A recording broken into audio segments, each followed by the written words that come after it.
Hey there, golf lovers. Looking to step up your game? Let me tell you about Mollybox, the ultimate golf subscription box. Every month, Mollybox sends you a box packed with premium golf gear, accessories, and stylish apparel, all delivered right to your door. Imagine getting top-tier apparel and more, all handpicked just for you. With Mollybox, you'll stay ahead of the game and boost your performance. It's like having a personal caddy in a box. So why wait? Join the Mollybox family today. Head over to mollybox.com and use your limited time promo code ROGUE25, ROGUE, ROGUE 25 for 25% off your first box. That's mollybox.com. Most bankers aren't ready to help you until after their third cup of coffee. But with Central National Bank's after-hours service, you don't have to wait for the bank lobby to open to get help. You can contact us from 6 to 8:30 in the morning or from 5 to 10 in the evening, and we'll connect you to a real, live, local person who can answer questions and fix problems 7 days a week. Bank different. Bank Central. Central National Bank. Member FDIC. This is a Rogue Media Network podcast.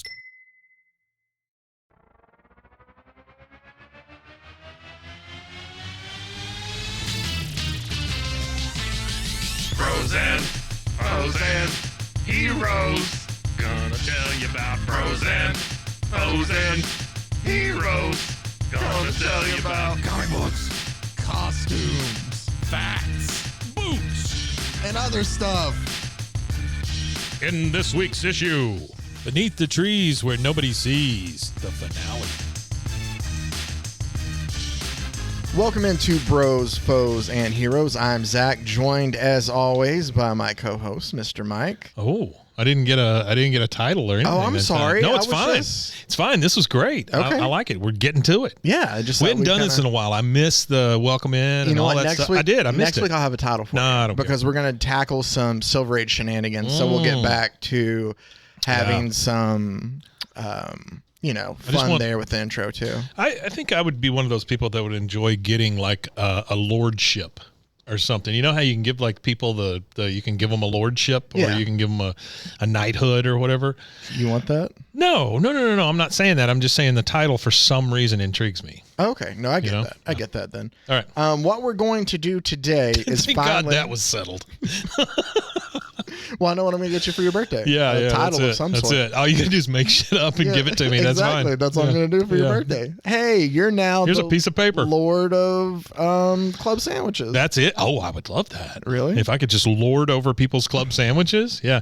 Every Is that time all you do is just stand and hover? Well, every time I see somebody eating a club sandwich, I go, "How is that made? What do you think? What's the second layer on Why that?" are you lording over me? It's my job. It is my job and my title. And you pull out a card to show them. By God, I am supposed to lord over all club sandwiches. All right, I'm sorry. Go. No, you're good. So what we have today I hadn't done is this in a we are while, so finally- I'm all backed up. What we have is we are finally going to close out the series. It's been done since May, but I want it to give us a little bit now as we wait until here, basically July. We're getting into it, but we're going to finish out Beneath the Trees Where Nobody Sees as issue 6 has come out. Such a good little series. It has, too. and I really enjoyed the way they ended it too. To kind of quickly get you caught up to where we are before we dive into the final issue here. Our main character is a bear, anthropomorphic bear. Anthropomorphic bear. Named Samantha, and she lives in the town of Woodbrook. Yep. The way I've described this series very much is, and I don't remember where I saw it originally, but it just seems very fitting, is the Busy World of Richard Scarry meets Dexter. Because I think there's a little Gilmore Girls thrown in there too. maybe just a smidge with Because of Woodbrook the and the town. town. Oh, Yeah. the town is very Yeah. much that. yeah. Stars Hollow. Exactly. But Samantha is a serial killer. Yeah. And we follow her and we find out that she has been doing It's this weird. for There years. was not one in Gilmore Girls. No. No well, serial that we killers. know of. Yeah. I mean, unless that was a sequel they were building up to. Could be. What if it's all canon with like every comic book character that Kirk has played in everything afterwards? Oh, Sean Gunn. Wasn't his name Kirk that's in, right. I forgot about him in being in Gilmore that. Girls? Yeah. Yeah. He was in it. Melissa McCarthy Yep. was in it. Oh, yeah. And then the littlest Gilmore, She was. Rory? She's in. Sin City. Well, she's in that, but she's also in the thing about the future where all women are not allowed. Handmaid's to. Tale. Yeah, there you Yep, go. That's right. it. She's in that too. I knew if I said enough words, it would come around. Yeah. So Samantha is a serial killer, but she likes her nice, quiet, quaint little town. Yeah. It's, peaceful and serene. It's that Stars Hollow, and she doesn't want to mess up with that. Like, it's her happy place. Like, she does these awful, deplorable things in the city away from all that to keep her little home always pristine and clean from everything It's almost like else. a guy going hunting or fishing or something like that. Hers but she just can happens come to be home. killing people. Yeah, she just leaves it all in the city, Yeah. and she comes Yeah. home to her hardware store in the got city it. she lives in. Yep. Well, things kind of take a turn, as I'm getting you caught up on the series here. Things take a turn when they discover a dead body in the middle of, like, it's the town's 200th year celebration or whatever. Yeah. And they come across a townsperson that's been murdered. So then Samantha On a float. On a float. That's Nonetheless, right. yeah. So Samantha kind of takes it upon herself because she's like, all right, somebody's messing with like my happy place here of like, this isn't supposed to be like this. Like, all of this happens in the city. So who is this? So it's a cat and mouse game the whole time of her trying to figure out who the killer is. And there's a couple misdirects through it. You can go back and listen to the issues if you want to find those, or just, kind of read for yourself. We're about to spoil it with the ending here, so I mean it's not like that, but there are some like potential suspects that turn out not to be, as she tries to figure out who it could be that is ruining the scenario or this, the life that she has set up here. Right. We come to find out in our last issue, in issue 5, or actually issue 4, I'm sorry, it was before 5. 5 was her little spirit quest to kind of realize that she needed to be the more primal killer that she was. Is that the Remember? one with the paint cans? That was the one. No, that was 4. 4 was Okay. a pink. Okay. So what happens is we find out that the killer is her best friend, and I can't remember, is a mouse that lives in town. It's this elderly woman. Yeah. And it's her son. The son's name is Nigel. Mm-hmm. So Nigel has been kind of following Sam, seeing what Sam does, realizing, that Sam is really a killer and wanted to partake in that too. Except he's not as experienced as Sam, or he doesn't do the same. Like, he ruined Right. her ecosystem Right. by doing that, so she has a problem with that. But so she kind of yells at him for doing that, saying like, what I do is art. Like, you're just you're just trying to do this for a thrill. You don't know what you're doing. You're an idiot. We're not going to be friends. Like, I don't want to do this together. Like, he had some grand plan in his mind, I guess, that they were going to be these. They were going to awesome, be partners. Yeah, that kind of. Yeah. So he turns on her, and his latest victim, because he killed, I can't remember the librarian's name after that, the goat. And then there was somebody else in between there too. Oh, the pig. There was the Cherry Gaskins, the pig. And then there was... Yeah, she was not a nice... She was not nice. Not a nice person. And then there was the mole, Charlie, who worked at Sam's store. And that was the last one that that was the last guy that Nigel killed, because it was kind of a sign to Sam, one for her, like, oh, we're not friends, we're not partners, you want to talk to me like this? Right. I'll go ahead and kill your, kind of partner at the hardware store. But also, he frames her to basically where now she is the main suspect by the police for all of these murders. Gotcha. So she has run away. She goes out to the woods, and that's where she has that weird spirit kind of quest, remember? With the actual bears, and not the anthropomorphic bears, but like bears that she sees. Bears. And she realizes, oh, maybe I need to be a little bit more primal and stuff. And so she decides, all right, I'm going to head back to Woodbrook, and we're going to finish this Finally Friend, and she's going to confront Nigel. And that's where we're ending here, is she was on her way back to Woodbrook to confront Nigel, and issue 6 here is that final confrontation. I love the cover too, because it's like Sam on there. That is cool. And it's like a shadow of like Nigel the rat. It's a shadow of like what you would think a big scary rat would look like. And it's, even though she's our killer, like she's kind of panicking and like nervous and scared there. The shadow is very like Tim Burton-esque. Yes, very much so. But so we open up our comic to get started.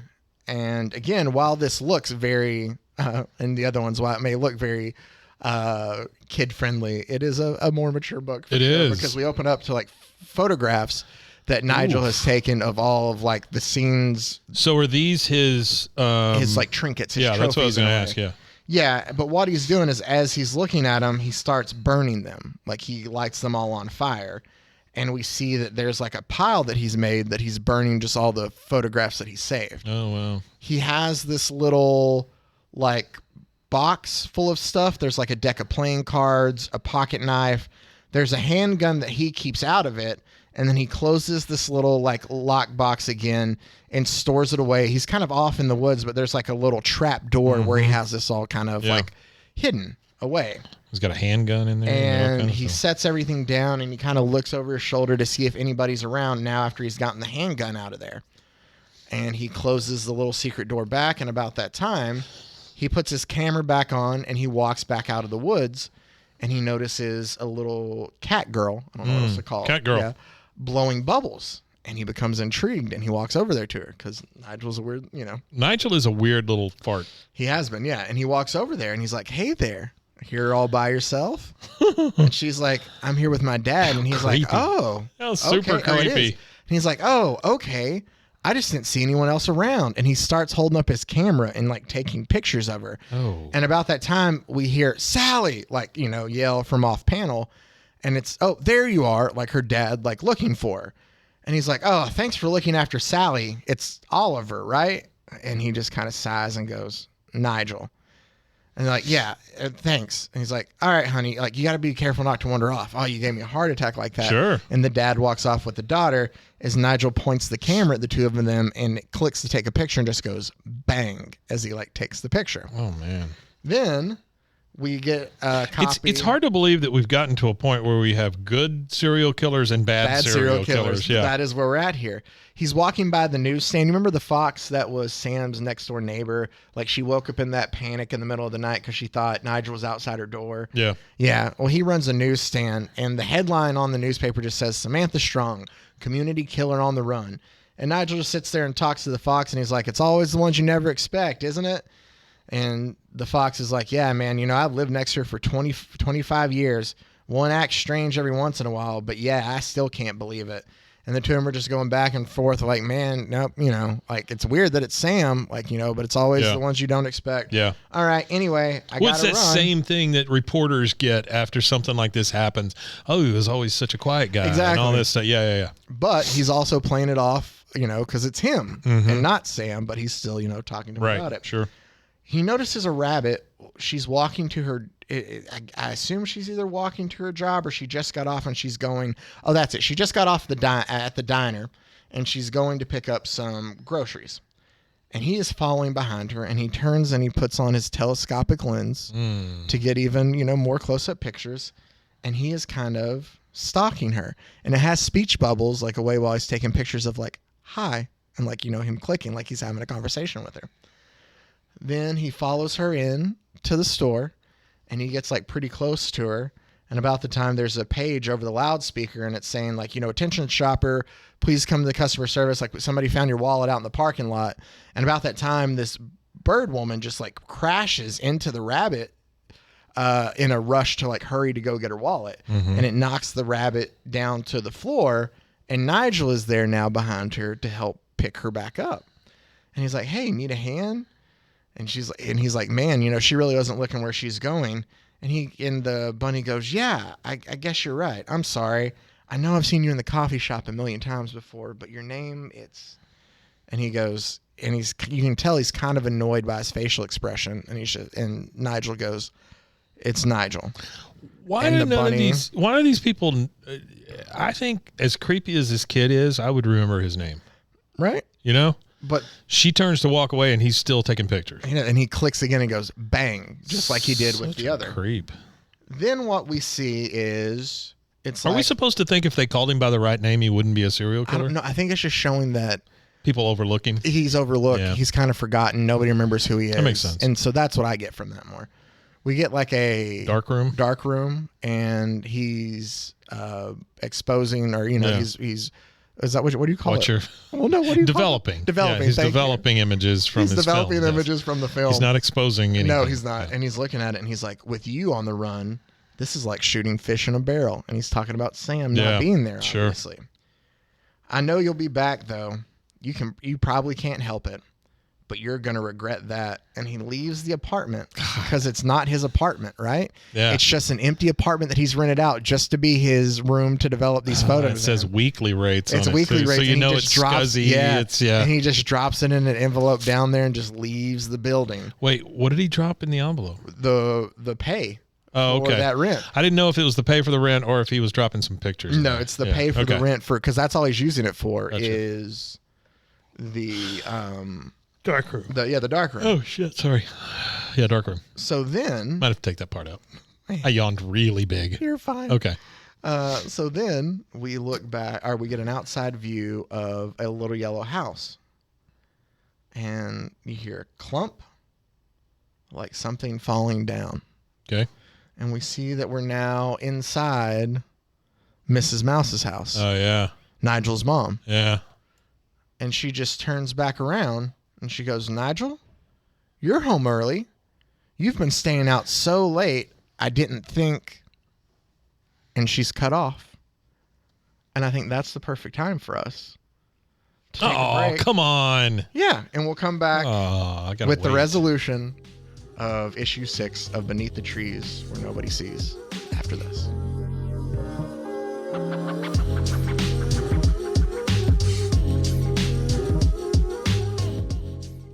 You just found the perfect product that helps with staying cool during hot summer runs.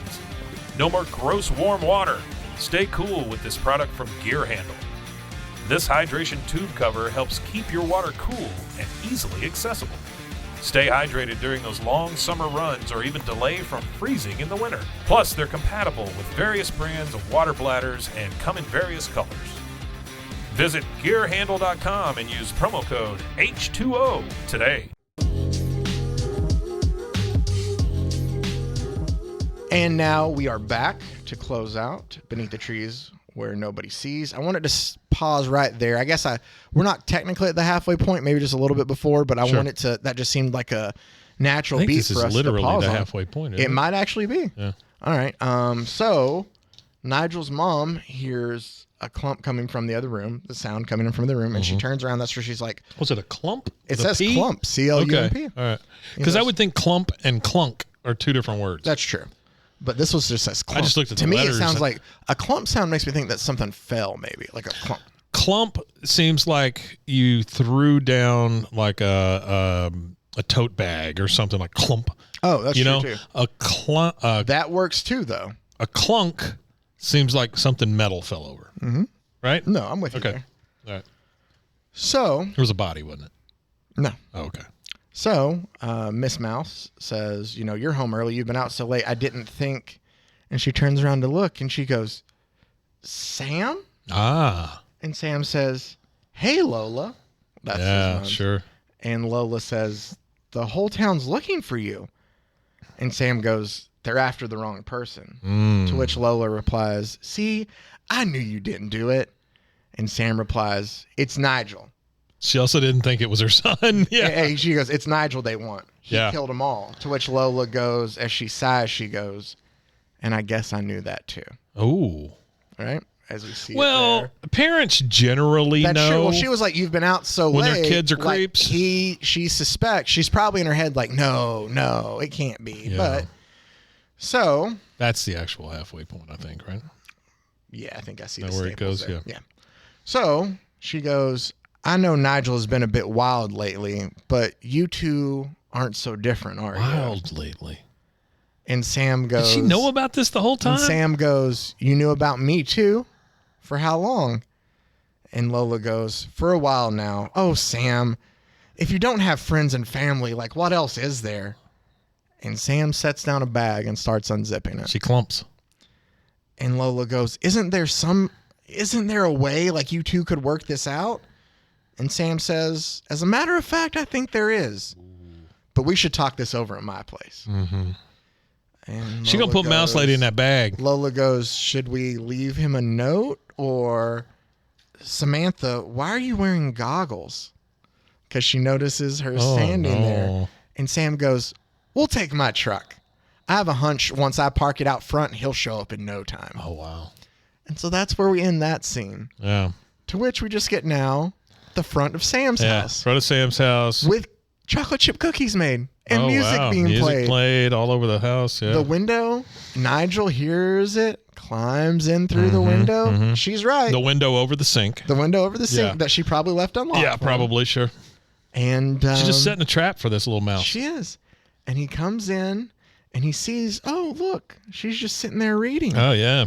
It's not going to be her. As she sneaks up, he goes, you should have stayed away when you had the chance, you big dummy. And then one panel just says it all with his expression. Oh, yeah. Of just surprised and a no over his face. It's going to be his dead mother. As we then see, his mom sitting there, book in hand. Yep. She has her hand like taped to a ruler to post it up there. And she has Is she a in knife. Pieces? No, she has a knife straight to her chest there, though. Right. And then that's when Nigel goes, Mom? And this is so well drawn. Like, I have to give credit to Patrick Horvath on this, because you just see Sam's eyes like up above, like here, above his head. And you see her just take a needle and just put it right in the back of his neck and inject him with something. And all of a sudden, and he's woozy and he whumps. Their sound effects are great on this. WHUMP. Whomp. And he whumps right down to the floor. And she goes, hey, Nigel, I just injected you with Curair. Curair? It's just blocking your neuromuscular transmission, which is why you can't move anymore. I used to use, I'm going to butcher these. I used to use botulinum, but I like Curair better. You can grow the plant yourself if you know what you're doing. As you can probably feel and smell by now, your bowels are releasing. Oh. She goes, sort of embarrassing, but it's okay. You won't worry about that much longer. Oh, my. As she's just sitting there standing over him while she just takes off her goggles and does all this. Can I ask you, did everybody's bowels release? I mean, I don't know about her mom. I mean, I'm assuming so then. Okay. I mean, just giving off that. And then she says, pretty soon, she goes and she turns off the music. She goes, pretty soon, like the sheriff and his deputies will be here, and I'll explain to them how I was hiding out until I could prove that I was innocent. Your mom agreed to meet me here. And, when we realized that you were the killer, and she takes her glove and she takes the knife that's in his mom's chest and takes it out. And she goes, your dark room, your little lockbox, like we were about to contact the sheriff and give it all to him. So the little apartment we saw, she's been tracking him. Like she knows about the apartment. She knows about the lockbox. And that's when she's like, you stabbed your mother repeatedly for betraying you. You wounded me when I tried to stop you. And as she's sitting there talking, she takes the knife and she's just cutting her arm setting him up while she is telling him her plan. That is the thing. This is actually pretty. It is. I mean, it's pretty smart. It is. But especially for this kid. Like, this kid is not going to suspect any of this stuff, right?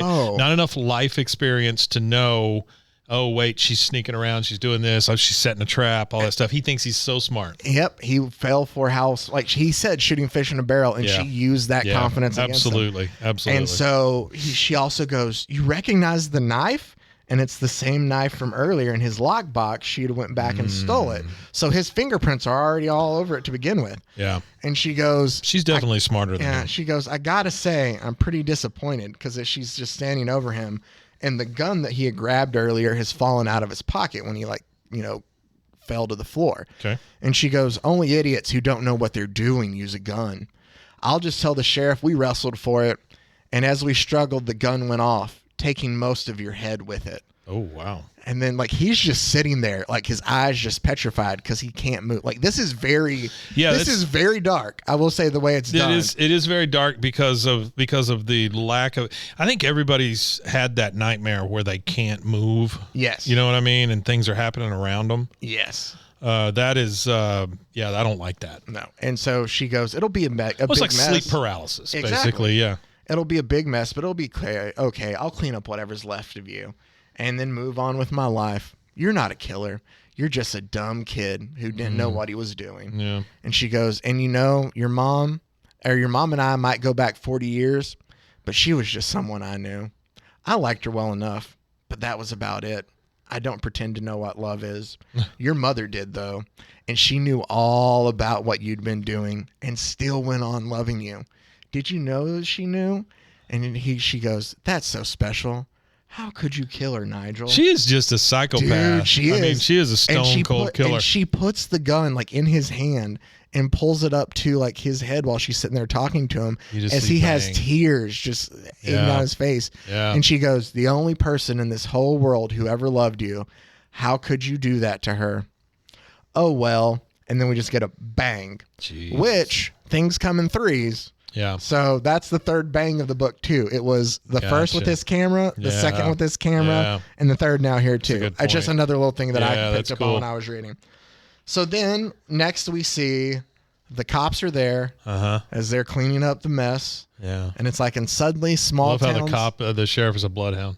It is. What's the main sheriff? You know, the news reporter's like, and all of a sudden, like the small town's nightmare is over.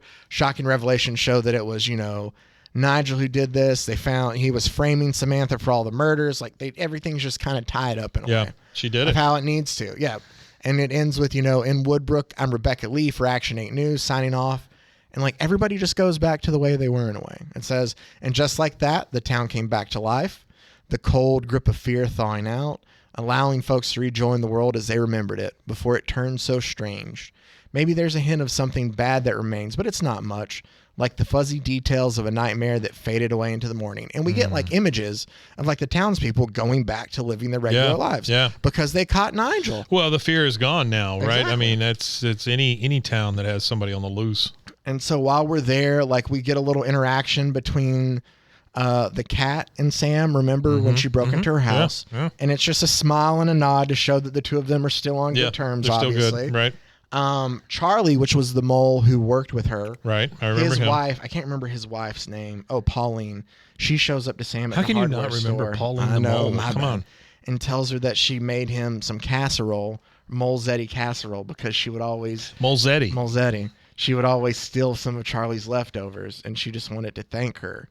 And Sam says, by the way, I found this when I was cleaning up in there, and it was it was his wedding ring. And she goes, oh, our little mole fingers were like too small and stubby for him to wear it. So he wore it around like a necklace around his neck. Yeah. Oh, thank you. And she like breaks down and she goes, I know this is wrong of me to say, but like, I'm happy you killed Nigel. Oh, wow. Yeah. Because like, obviously like she's still hurting from, you know, like losing Charlie. Yeah, sure. And she goes, and then she's just like, I'm happy. And she walks away, you know. And then about that time, the sheriff comes back and is like, Samantha Strong, you got a minute to talk? And he's like, it's been a crazy couple weeks, but I just wanted to say that, you know, like, I'm sorry. I apologize. I mean, it's so funny to hear myself that I could ever have thought that you were the killer. Like, you know, I don't know what was wrong there. No kidding. Right. And Sam's like, I know, Sheriff. It's okay. Like, you were doing the best you can. I thank you for everything. But I should probably close up shop for now. And he goes, you see, this is also like an election year, and this is really embarrassing, but I'd appreciate your endorsement if you thought that maybe that'd be something you'd consider. And she goes, I'll think it over, Sheriff. Politics is so sleazy, even in comic books. And she closes the door, and she locks it up, and it says, Woodbrook is a special place. It's my home, and it's good to be back. Now I think it's time for this bear to take it easy, maybe hibernate for a bit while things calm down. Sweet dreams. And then it's just the end. And that's how it ends, as it closes her staring out onto the shop. I love that. Because it leaves it open to where obviously she could do more things there. I absolutely love that because here's the deal. I like it when the bad guy wins. Yeah. But our bad guy was our good guy. Well, kind of. Yeah, but it's still a bad guy. Like, because that was very horrific. It's a very Dexter ending, right? Yeah. I mean, it's a very Dexter ending. Well, she didn't become a lumberjack and like go out in the middle of nowhere. That's different. I don't count that. The thing is, like, I can think back to the first movie that I saw that I thought, I really enjoyed the fact that the bad guys won here. That was Kingdom of the Spiders with William Shatner. Never even heard of that movie. Spiders take over this town. And in the end of the movie, spoiler alert, it's only 40 years old. There's spider webs over everything and everybody dies. Spiders win. Cool. Yeah, I like it. It's a stupid friggin' movie, but I like it when the bad guy wins. No, I get that. Hey, always pulling for Darth Vader, you know? Well, I get that. Well, Darth Vader was cooler, though. So, but he was a bad guy who was actually kind of a good guy that was a bad guy, you know? That is a very good point. Yeah. I mean, it took you a couple movies to figure that Sure, out, but still. sure, yeah. But yeah, so there you go. Beneath the Trees, Where Nobody Sees. It's a great 6-issue series. Really good series. I saw that it was nominated for an Eisner Award. Oh, very nice. Rightfully so. I think it might have been for Best New Series or something like that. But either way, very good. I know we've covered it all. If I would still recommend reading it, it would be something that I would reread again because it was so good. Like, just good horror.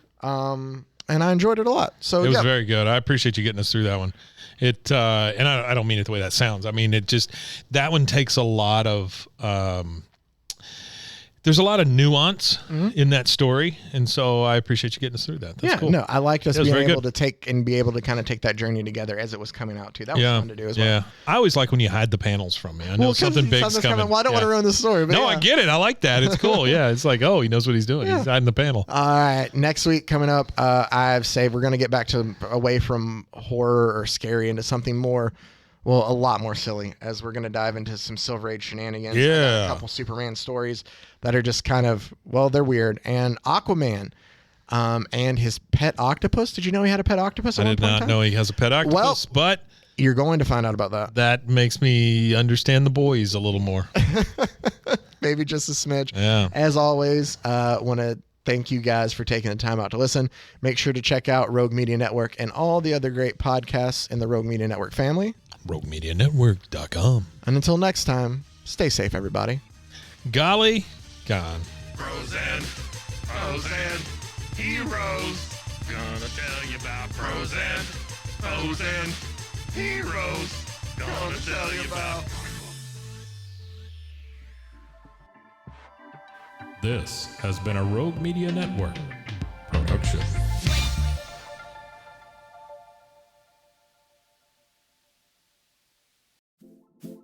Hey there, golf lovers. Looking to step up your game? Let me tell you about Mollybox, the ultimate golf subscription box.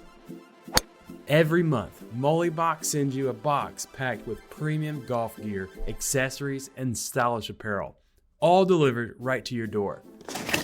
Imagine getting top-tier apparel and more, all handpicked just for you. With Mollybox, you'll stay ahead of the game and boost your performance. It's like having a personal caddy in a box. So why wait? Join the Mollybox family today. Head over to mollybox.com and use your limited time promo code ROGUE25, ROGUE, ROGUE 25 for 25% off your first box. That's mollybox.com.